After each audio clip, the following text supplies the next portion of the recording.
നിങ്ങള് love marriage ആണോ? Love marriage ആയിരുന്നു. എങ്ങനെയാണ് ഇത്ര ഷൈ ആയിട്ടുള്ളത്? എനിക്കത് അറിയായിരുന്നു. അതിലേക്ക് ചാറ്റ് ചെയ്യുന്നതിന് ഷൈ വേണ്ടല്ലോ. അവിടെ ഒരു മടിയുണ്ടായില്ല. എവിടെ വെച്ചാ മേഘനെ കണ്ടേ? അത് എന്റെ വീടിനടുത്ത് തന്നെയാണ് വീട്. ആ. അത് ഈ പറഞ്ഞ പോലെ ഞങ്ങൾ മിണ്ടുന്നതിന് മുമ്പ് ഞാൻ അങ്ങനെ അവളെ കണ്ടിട്ടില്ല. ഉം. എനിക്ക് അവർ അച്ഛനെ കണ്ടിട്ടുണ്ട്. ഉം. അച്ഛനെ എനിക്കറിയാം. ഉം. അപ്പൊ മിണ്ടിയതിന് ശേഷമാണ് അറിയുന്നത് ഇന്ന ആളുടെ അല്ല, മിണ്ടണെങ്കിൽ ആദ്യം എവിടെയാ കണ്ടേ? സോഷ്യൽ മീഡിയയിൽ ഓ, സോഷ്യൽ മീഡിയയിലൂടെ കണ്ടിട്ട് ചാറ്റിംഗ് തുടങ്ങി. ചാറ്റ് ചെയ്തു. ഓക്കെ. പിന്നെ ഫോൺ വിളിച്ചു. ആ. അങ്ങനെ കുറച്ചുകൂടെ അടുത്തു. ഉം. പിന്നെ വിചാരിച്ചു ഒരുപോലെ പോവാം.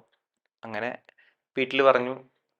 ആദ്യം കുറച്ച് ഇതൊക്കെ ഉണ്ടായത്, പക്ഷേ നല്ലത് പിന്നെ അവർക്ക് മനസ്സിലായി ഇങ്ങനൊരു സംഭവം ഉണ്ടെന്ന്. അപ്പം രണ്ട് വീട്ടുകാർക്ക് ഓക്കെ ആയി. പിന്നെ അവർ സംസാരിച്ചു. ഉം. അങ്ങനെ അവസാനം ഒരു കല്യാണത്തിൽ എത്തിച്ചു. മേഘയുടെ ക്യാരക്ടർ എങ്ങനെയാ? ഇതേപോലെ ഇത്ര ഇൻട്രോവേർട്ട് ആണോ? അവളും കുറച്ച് ഇൻട്രോവേർട്ട് ആണ്. അവർ ഈ പറഞ്ഞ തൊട്ട് ഫിയറും കാര്യങ്ങളൊക്കെ ഉണ്ട്. ഉം.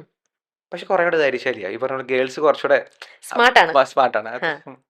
സ്മാർട്ടാണ്. കാര്യങ്ങളൊക്കെ നല്ല ചെയ്തോളും. ഉം.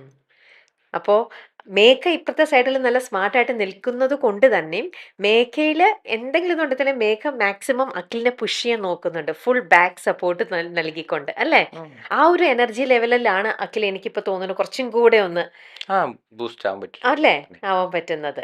ഓക്കെ. ഇപ്പം അഖിലിന് ഇപ്പൊ സിനിമയിലേക്കും കൂടെ വന്നു കഴിഞ്ഞപ്പോഴത്തേക്ക് ഫ്രണ്ട് സർക്കിൾ കുറച്ചും കൂടെ വലുതായി തോന്നുന്നുണ്ടോ? നമ്മൾ ബിസി ആവുന്നതനുസരിച്ച് ഫ്രണ്ട് സർക്കിൾ കുറേ ചെയ്യുന്നത്. കാരണം ആൾക്കാരോട് മിണ്ടാനുള്ള സമയം കുറച്ചുകൂടെ കുറയുന്നു. കുറയല്ലേ. ഉം. പിന്നെ വരുമ്പം ഈ പറഞ്ഞോണ്ട് ഇപ്പൊ ഇവിടൊക്കെ വന്നു കഴിയുമ്പോൾ കുറെ ആൾക്കാരൊക്കെ പരിചയപ്പെട്ട് അങ്ങനെ കുറച്ച് ഫ്രണ്ട് സർക്കിൾ വന്നിട്ടുണ്ട്. പക്ഷെ അതൊക്കെ എത്ര നാൾ നിലനിൽക്കും ഉം.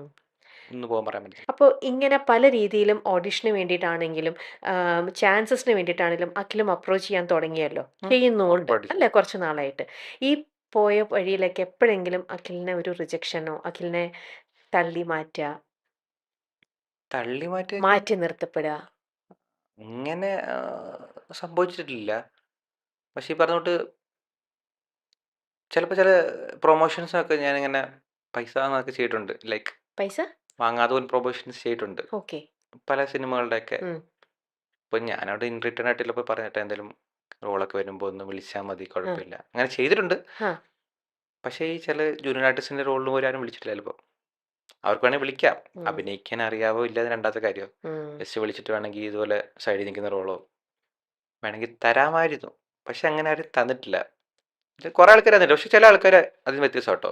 കാരണം ചില ഡയറക്ടർമാരൊക്കെ ആണെങ്കിൽ ഈ പറഞ്ഞ പോലെ തന്നെ ചെയ്യും. അവർ ഓർമ്മയിൽ വെക്കും. പക്ഷെ ചില ആൾക്കാർ ആ ഒരു മൊമെന്റ് അവർക്ക് ഇന്ന പോലെ പ്രൊമോഷൻ കിട്ടണം, അത് കഴിഞ്ഞാൽ പിന്നെ തീർന്നു. ചിലപ്പോൾ അവിടെ അന്നേരം പറയതുപോലെ നിന്നെ അടുത്ത സിനിമയിൽ മോഹവാഗ്ദാനങ്ങൾ ഒരുപാട് കേട്ടിട്ടുണ്ട് അപ്പൊ. കേട്ടിട്ടുണ്ട്. പക്ഷെ അത് ആൾക്കാരെ പഠിക്കാൻ പറ്റി പറയാം അവിടെ. എല്ലാവരും അങ്ങനെ അല്ല. അവർ ഈ പറഞ്ഞിട്ട് ആവശ്യത്തിന് വരുമ്പോൾ അവരെയും കുറ്റം പറയാൻ പറ്റത്തില്ല. അവർ ആവശ്യം ആ സിനിമ അവിടെ വിജയിക്കണം. ഇപ്പോൾ ആരെയും കുറ്റം പറയാൻ പറ്റത്തില്ല. അതിൽ നിന്നും അങ്ങനെ അല്ലാത്ത ആൾക്കാരെയും കണ്ടിട്ടുണ്ടല്ലോ. ഒരുപാട്. അങ്ങനെ അഖിലിന് ആദ്യമായിട്ട് വലിയൊരു അഭിമാനം തോന്നിയത്, അല്ലെങ്കിൽ ഒരു ഒരു വല്ലാത്തൊരു റെസ്പെക്ട് തോന്നിയ ഏതൊരു വ്യക്തിയോടായിരിക്കും? ഷൈജു ഗുരു, ആണോ? ഷൈജുട്ടൻ. ഏത് അതെനിക്ക് മൂവിക്കാ?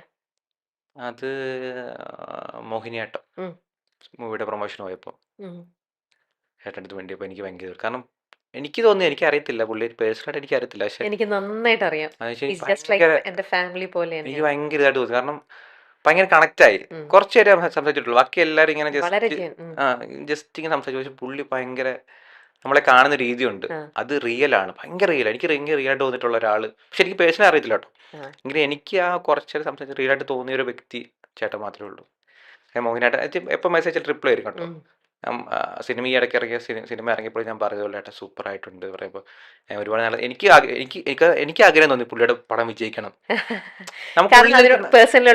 കാരണം ഒരു വട്ടം വെച്ചേ ഉള്ളൂ പുള്ളി എടുത്ത്. പക്ഷെ ഭയങ്കര ഇഷ്ടം എനിക്ക് മാത്രമല്ല എന്റെ കൂടെ വന്നവർക്കായാലും ഭയങ്കരമായിട്ട് ഇഷ്ടപ്പെട്ടു പുള്ളിയുടെ ക്യാരക്ടർ. ഒരു ജാടയില്ല, ഒരു ഇതുമില്ല. നമ്മളെ മാക്സിമം മറ്റൊരാളെ ഹെൽപ്പ് ചെയ്യണമെങ്കിൽ അത് ഹെൽപ്പ് ചെയ്യാൻ പറ്റുന്ന പോലെ ഹെൽപ്പ് ചെയ്യുന്ന ഒരാളും കൂടിയാണ്. ഒരുപാട് ചിരിച്ച് കളിച്ച് സംസാരിക്കുന്നില്ല, പക്ഷെ പുള്ളിയുടെ ഒരു വേ ഓഫ് കാര്യങ്ങൾക്ക് നല്ല രസമാണ്. വളരെ, ഞാൻ ഇപ്പൊ തന്നെ പറയും കേട്ടോ ഷൈജുന്റെ അടുത്ത് ഇങ്ങനെ ഒരു ഇത് വന്നു. ഷൈജുന്റെ അടുത്ത് തുറന്നു പറഞ്ഞിട്ടുണ്ട് പലവട്ടം. ആണോ? ഇതുപോലെ ഞാൻ പല ആൾക്കാരും സംസാരിച്ചിട്ടുണ്ട്, പക്ഷെ എനിക്ക് ഇത്ര ഇതായിട്ട് തോന്നിയ ഒരു മനുഷ്യരെ കണ്ടിട്ടില്ല. ഒരു ബന്ധം അവസാനിപ്പിക്കാൻ ശ്രമിക്കുമ്പോൾ ഇരു വീട്ടുകാരോടും സംസാരിച്ച് നിയമപരമായി അത് അവസാനിപ്പിക്കാൻ ശ്രമിക്കുക. അല്ലെങ്കിൽ ജീവനും കൊണ്ട് ഓടേണ്ട ഒരു ടോക്സിക് റിലേഷൻ ആയിരിക്കണം. എന്റെ അറിവിൽ അങ്ങനെ ഒരു ടോക്സിക് റിലേഷൻ ഇതിലുണ്ടായിട്ടില്ല. ഇതപ്പുറത്തുള്ള ആളെ ഒന്നും അല്ലാതാക്കിയാണ് ഈ കുട്ടി ഇങ്ങനെ ചെയ്തിരിക്കുന്നത്. വളരെ മാന്യമായി ഈ ബന്ധം അവസാനിപ്പിക്കാമായിരുന്നു. അങ്ങനെ ഓടിപ്പോകാൻ മാത്രം എന്ത് പ്രശ്നമാണ് ഉണ്ടായിരുന്നത്? അവർക്ക് അവരുടെ ഭാഗമുണ്ടാകും. അത് ഞാൻ കേട്ടിട്ടില്ല. പോലീസ് സ്റ്റേഷനിലെ മൊഴിയായി എന്തോ പുറത്തു വന്നിട്ടുണ്ട്. അതും സത്യമാണോ എന്നറിയില്ല. ഞാൻ അഖിലിനോട് മാത്രമാണ് സംസാരിച്ചത്. ഒന്നുമല്ലേലും ഇത്രയും നാൾ നിന്നെ നോക്കിയ ആളല്ലേ, ഒരു ബഹുമാനം കൊടുത്തിട്ട് ഇറങ്ങി പോണമായിരുന്നു. നാളെ അഖിൽ എന്നാട്ടെ എന്തൊക്കെയാകും നേരിടേണ്ടി വരിക? ആ കുട്ടിക്കും ഇതേ അവസ്ഥ തന്നെയാകും ഉണ്ടാവുക. നമുക്കൊക്കെ എന്തെങ്കിലും സംഭവിച്ചാലും നമ്മുടെ നാട്ടുകാർ ഇതൊക്കെ തന്നെയാവും പറയുക. ഇന്നും നാളെയും ഒക്കെയാണ് അഖിൽ നേരിടേണ്ടി വരുന്ന ബുള്ളിങ് ഉണ്ട്. നമ്മൾ എത്രയൊക്കെ വീഡിയോ ചെയ്താലും അതുണ്ടാകും.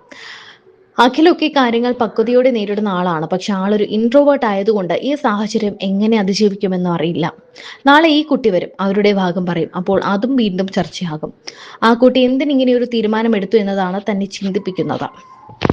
ഇരുവരുടെയും വിവാഹത്തിൽ പങ്കെടുത്ത വ്യക്തി എന്ന നിലയിൽ ഈ വാർത്ത തന്നെ ഞെട്ടിച്ചുവെന്നും ഇക്കാര്യം നേരിട്ട് സംസാരിച്ചപ്പോൾ ആരെയും കുറ്റപ്പെടുത്താനില്ല എന്നായിരുന്നു അഖിലിന്റെ പ്രതികരണമെന്നും സായ് കൃഷ്ണ തന്റെ യൂട്യൂബ് ചാനലിലൂടെ പറഞ്ഞു. ഈ വിഷയം കുറച്ച് കടുത്തതാണ്, പക്ഷെ കുറച്ചു കാര്യങ്ങൾ സംസാരിക്കണം. ഇതൊക്കെ ആരുടെ ജീവിതത്തിലും എപ്പോൾ വേണമെങ്കിലും സംഭവിക്കാവുന്നതാണ്. അഖിൽ NRDയുടെ ഭാര്യ ഒളിച്ചോടിപ്പോയി. ഞാൻ ഇവരുടെ വിവാഹത്തിന് പോയ ഒരാളാണ്. 2021 മുതലൊക്കെ അത്യാവശ്യം നല്ല രീതിയിലുള്ള സൗഹൃദ ബന്ധവും അഖിലുമായി കാത്തു സൂക്ഷിക്കുന്നുണ്ട്.